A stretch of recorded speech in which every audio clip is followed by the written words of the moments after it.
have a confession. And when I tell you about it, you'll probably laugh about it just because it's one of those things that I didn't think it was something that I truly cared about or thought bad about myself about. But um, I can't brew a good cup of coffee without my gear. See, here's the thing with coffee roasting or coffee creation in general. I didn't create the coffee, don't get me wrong.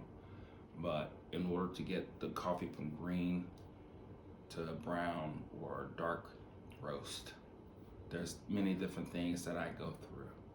I analyze, take the beans, I roast it multiple different ways, and then I use gear in order to interpret what happened in that process.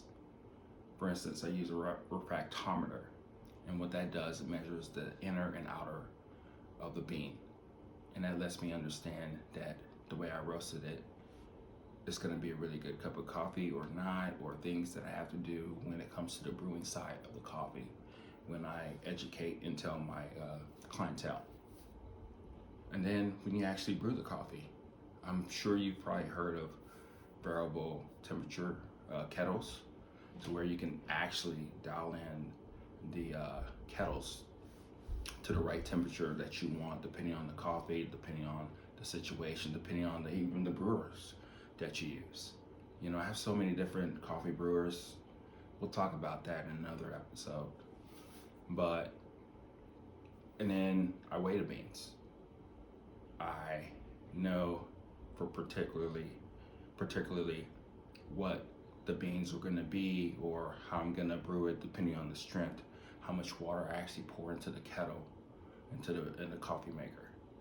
So there's a lot of things that I do in order for me to really get that really perfect cup of coffee. But for the past month or two, I've been really trying to challenge myself to use no gear whatsoever. Meaning that the only gear that I have is a scoop, some coffee, and the coffee brewer, you know?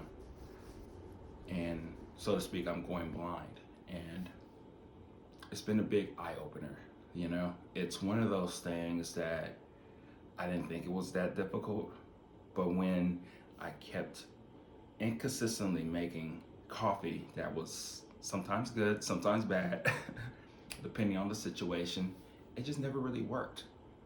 And it's one of those things that I understand now that it's still a process. A lot of things that you go through quite a bit that I'm starting to understand that it's still a recipe, you know?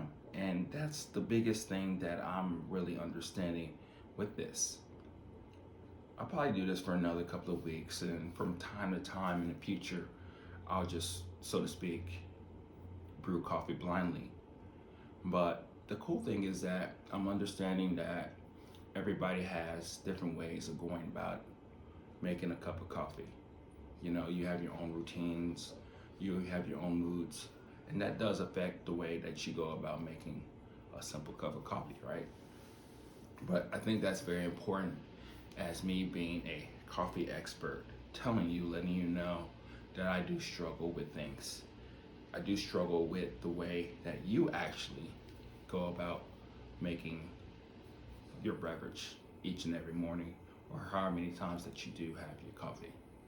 So I think in the future, what I'll do is, of course, show you my routine of no gear whatsoever of making the coffee, and also show you why the gear is actually important to me in order to make a cup of coffee, and how that gives me the confidence each and every day of knowing that I can repeat that step all the time. So that's my confession. I don't know if it's much of a confession to you, or something that you're not knowing or realizing that this is something of a big deal, but trust me, we as coffee roasters, we love our gear. We love experimenting with different things, but we are very systematic in our approach. And it may seem very tailored, very structured, but I'm understanding that you also have your own tendencies to go about making the cup of coffee each and every morning. So this is Everyday Beans signing out. So I'll talk to you later, and we'll see what's next on the next what do they call these YouTube videos. Talk to you later.